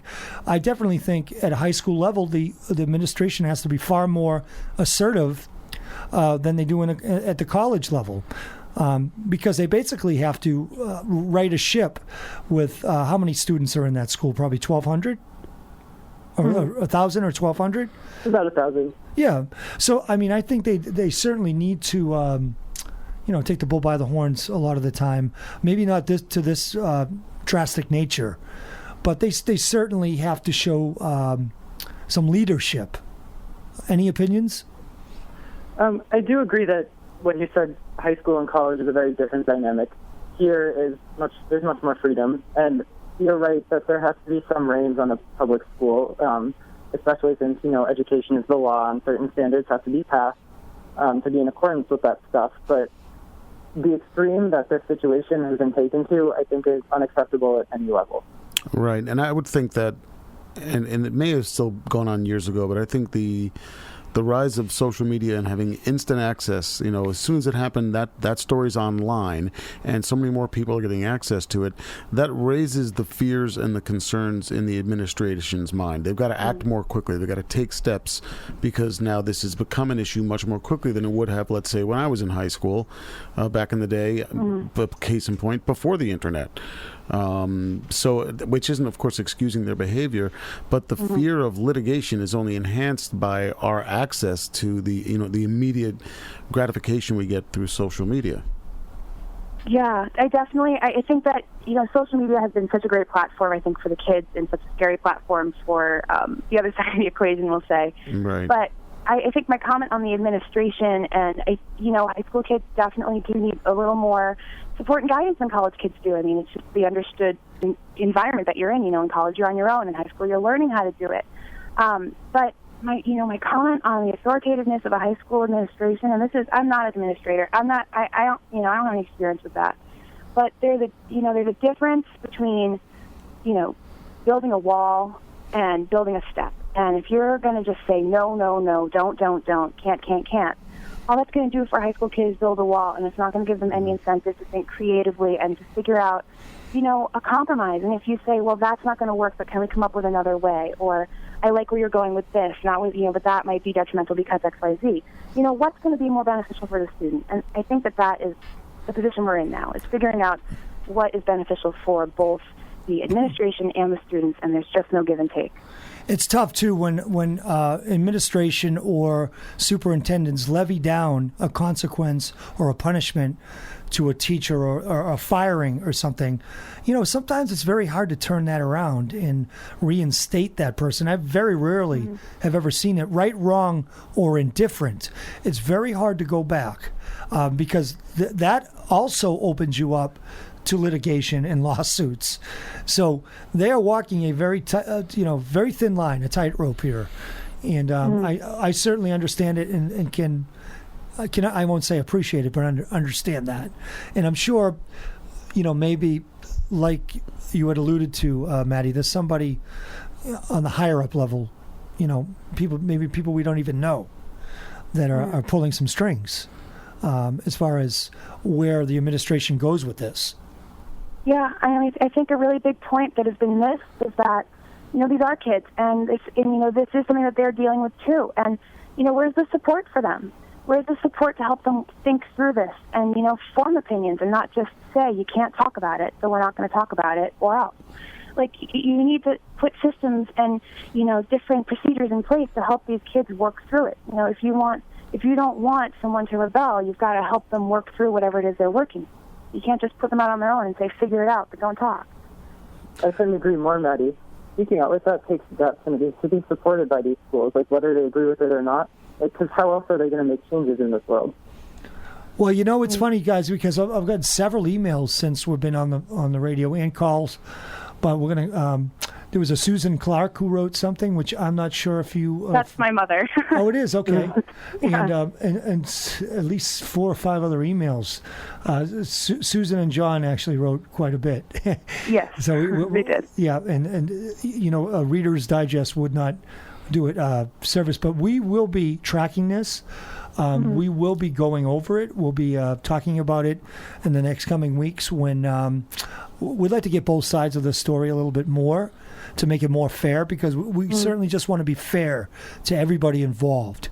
Not just, you can wag your finger at administration and say, listen, you're suppressing freedom of speech, but you like to hear what everybody has to say about it before 100%. You condemn.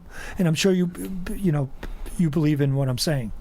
Oh, I think that there's 3 sides to every story, at least. And I think that everybody does have a right to voice their opinion in a way that is, not detrimental to anyone, and it is constructive, and is, it's voicing your opinion. It's a right we have in this country. It's something that makes it that I'm so lucky to be able to do. I just wish that extended to where it's everywhere, Well, one of the good things about this is that this should elevate the conversation in that direction. This is a kind of and we're going to keep talking about it. It could be a lightning rod, hopefully, towards really expanding the understanding between the sides. And I think that would be a benefit of the situation. Yeah. And another thing is that, and I want to definitely emphasize this, is that Duxbury has a wonderfully academically amazing school. And they have a beautiful new facility, and things are really looking up as far on that side of the ledger. And there's so much positive. It'd be the first place I think people should consider when moving to a town if they want their children to go to a fine public school. So I hope this isn't a black mark against the town in any way, shape, or form until all the facts come out. Yeah, I'm going to. Going to Duxbury's been so great. It was a great school. I love Duxbury High School. Looking back, I wouldn't have changed the thing that happened there, except, maybe like the pep rally thing. But as in my experience as being a student there, our town has just almost unlimited resources, fantastic teachers, lots of fun and support. But I believe that if this was brought to light, that we can make it even better. That our schools have another resource, and it's fantastic and willing team. And students want to make changes and want to be a part of their own community. So our town is incredible. and there's no arguing that. But I think it could be even better. Very well said, Grayson. And by the way, happy birthday, Grayson. I just found out it's your birthday today, right? Oh, thank you. Yes. How old are you, 20? I'm 20. Excellent. Happy birthday. Nice. Happy birthday. We'd say we'd tip a drink with you, but we'll wait another year for that one. Yeah. Okay. But you know what? You both are amazingly brilliant individuals, and I'd like to thank you for your opinions today. Thanks for coming on. Thanks so much. Thank you, Brian. Thank you for having us. Maddie Clark and Grayson, and we're going to go to commercial break. You listen to 95.9 WATD, Friends with Benefits. Hi, this is Darrell Hall, and you're listening to my friend Brian Stratton on 95.9 WATD. My name's Paul Kearney, and I'm a small business owner and father of three here in the South Shore, and I'm concerned with the negative effects that casinos bring to our communities. Did you know within a 30-mile radius of a casino that crime goes up 100%, domestic violence goes up 42%, suicides go up, depression goes up, addiction goes up, divorces go up, and seniors are swindled out of their retirements? And local aid gets cut. That means firefighters, police officers, teachers, the people who keep us safe. Can we afford casinos? Is this what we want to leave to our children? I'm asking everyone to join me and vote yes on question 3. Stop the mess and repeal the casino deal. Call me personally at 781-248-8630. That's 781-248-8630 to find out how you can get involved, or go to repealthecasino.org. Thank you. Experience the Atlantis Sports Club difference. Atlantis Sports Club and Spas are located throughout Massachusetts, including locations in Braintree, Holbrook, and Hyannis, featuring state-of-the-art cardiovascular and strength training equipment, plus indoor and outdoor pools and full-service spas. Atlantis offers something for everyone. How about Zumba, spinning, and strength training classes, swim lessons for the kids, or a luxurious spa treatment? Your Atlantis membership allows access to all locations. Atlantis Braintree, located off the highway across from the South Shore Plaza, features beautiful indoor and outdoor pools. You'll find the newest Holbrook location next to Stop and Shop with plenty of parking and a spacious floor plan. Take a mini vacation at Atlantis Sports Club and Spa in Hyannis. Play golf, then relaxed by the resort-style pool. End the day with a relaxing treatment at the spa at Atlantis. Mention this ad and receive 20% off any spa treatment. Experience the Atlantis difference today. Visit AtlantisSportsClubs.com and book your tour today. Hey, it's Brian Stratton, and I'd like to talk to you about Mamma Mia's restaurant. With 5 convenient locations around the South Shore, you don't have to drive far to enjoy delicious Italian cuisine, just the way you like it. Whether you're in Carver, Plymouth, Hanover, Kingston, or the new location in Green Harbor, Mamma Mia's is something to please any palate. Catering, gift cards, and takeout are available 7 days a week. Contact Mamma Mia's online at mammamias.net. That's mammamias.net.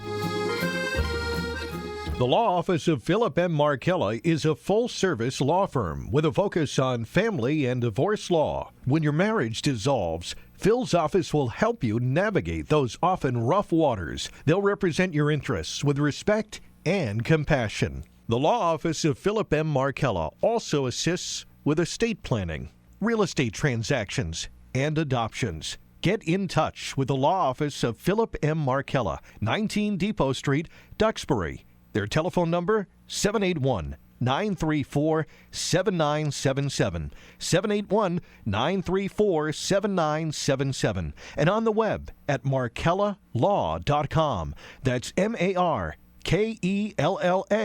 law.com. And I tell you, I can use a good crowd, you know. I mean, help me forget Las Vegas. I'm going broke over there. I mean, in Vegas, you gotta go broke. They got slot machines all over, even in supermarkets. I bought a dozen eggs, cost me $442. I tell you, I'm never lucky at gambling, you know. I was in a game show. I won a 20-day cruise in the Bermuda Triangle. I tell you, with me, nothing works out, you know. I'm still heavy. I can't lose any weight. Now, last week I went nuts. I tried the rice diet. Between meals, kept folding my shirts. And my doctor, he don't help either. He told me to run 5 miles a day for 2 weeks. I called him up. I said, Doc, I'm 70 miles from my house. Well, one time I saw him, he gave me sleeping pills. He told me to take them whenever I wake up. And I saw my dentist, too, another beauty. I said to him, Doc, look at my teeth. They're all getting yellow. He told me to wear a brown necktie. I tell you, I meet the wrong people. That's my trouble. Like last week, I met the Surgeon General. He offered me a cigarette. I tell you, last week was a rough week for me last week. I saw my kid and the milkman going to a father and son dinner. I tell you, my own house, I can't relax. I got no sex life. 10 years ago, my wife put me on hold. What a sex life. With a dog, he's watching me in a bedroom wants to learn how to beg. And my dog, that's another one. He taught my wife to roll over and play dead. I tell you, I never had any luck with animals either, you know? When I was a kid in my sandbox, the cat kept covering me up. And I tell you, when I was a kid, I got no respect at all, you know? They always made me take the family picture. And that way I wouldn't be in it. My old man, he didn't help either, kept taking me to the zoo. He said he was hoping my real parents would claim me.